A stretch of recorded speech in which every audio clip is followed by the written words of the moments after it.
In order to know anything, you have to accept the unknown. And if you just want to be gratified, you can't do that. Gratification is either there or it's not. If you want it, you want to know that it's going to be there. So the unknown has to be eliminated. Yeah. If we're going to actually know anything, then we have to make the decision that Odin made and that Sigurd made. And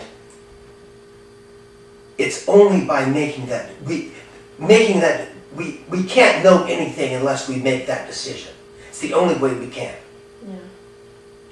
If we actually know something, if there's something to us that's not a game, then we have made that decision somehow at some point, because it doesn't happen any other way.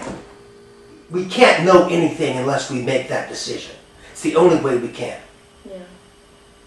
If we actually know something, if there's something to us that's not a game, then we have made that decision somehow at some point, because it doesn't happen any other way.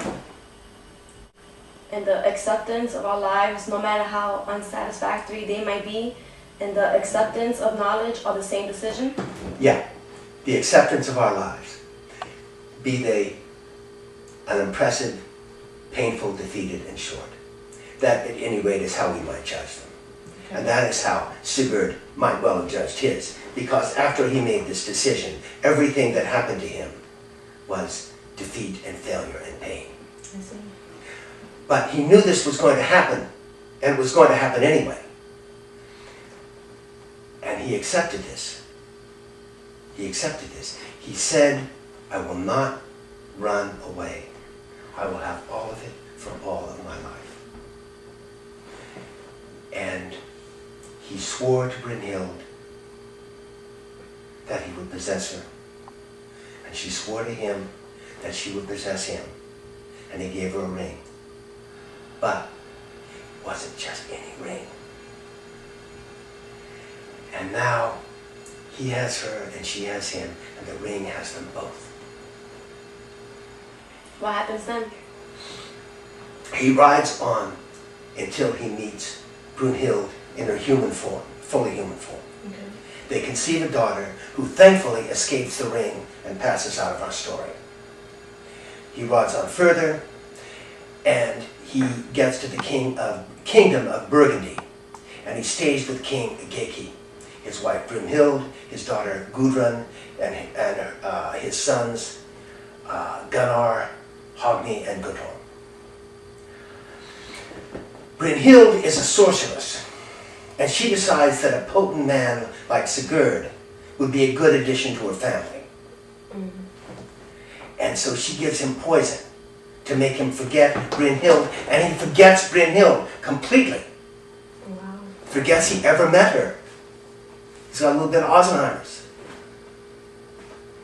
And he marries Gudrun. And he swears a oath of eternal loyalty to Brynhild's sons. Brynhild then decides that Brynhild would be a good match for her son Gunnar. So she sends Gunnar and Sigurd to woo her. Well, Brynhild has not been given any poison. So she knows exactly who Sigurd is, and she knows she's not married to anybody in the world but him. Okay.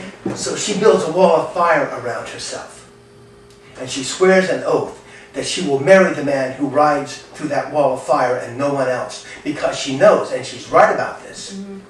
that nobody in the world can do this except Sigurd. So Gunnar is willing to try, but his horse won't have anything to do with it. Now, Sigurd has Odin's horse, Grani, and Grani is quite able to ride through the wall of fire. But he won't bear anybody except Sigurd. So Sigurd and Gunnar exchange shapes.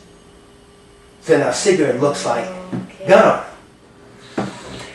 And guess what? Granny knows the difference.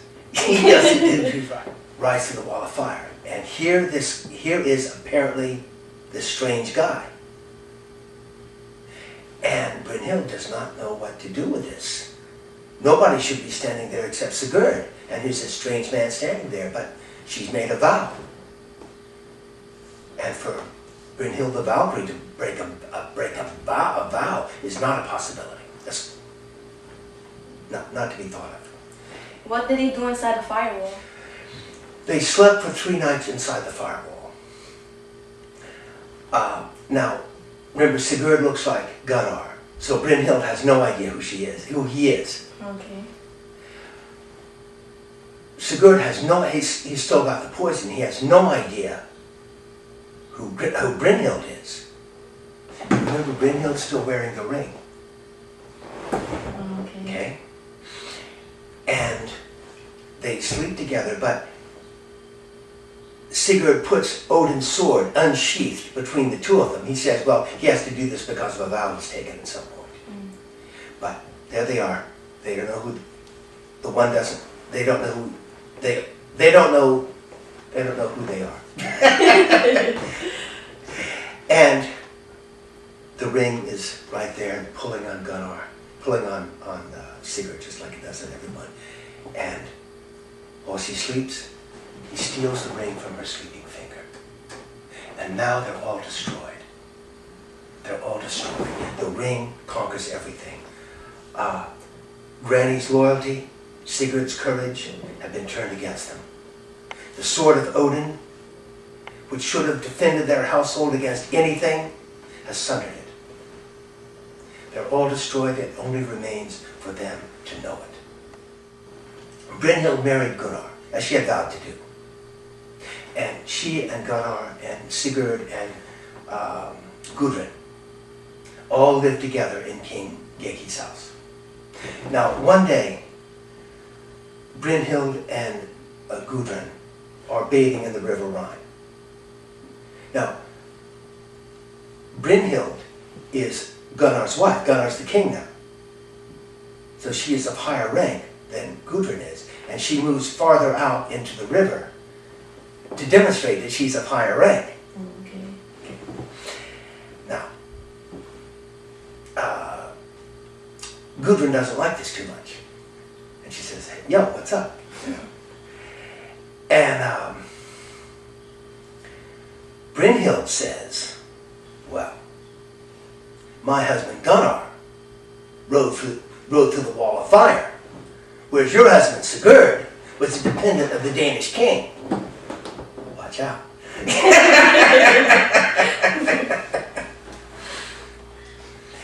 Well, Gudrun had kept her mouth shut up until now, but now she says, well, Gunnar didn't ride through the wall of fire, Sigurd did. And Gunnar didn't sleep with you on your wedding night, Sigurd did. And Sigurd took something from you that he gave to me that night. And she holds up the ring. And now they know. Now they know what's happened.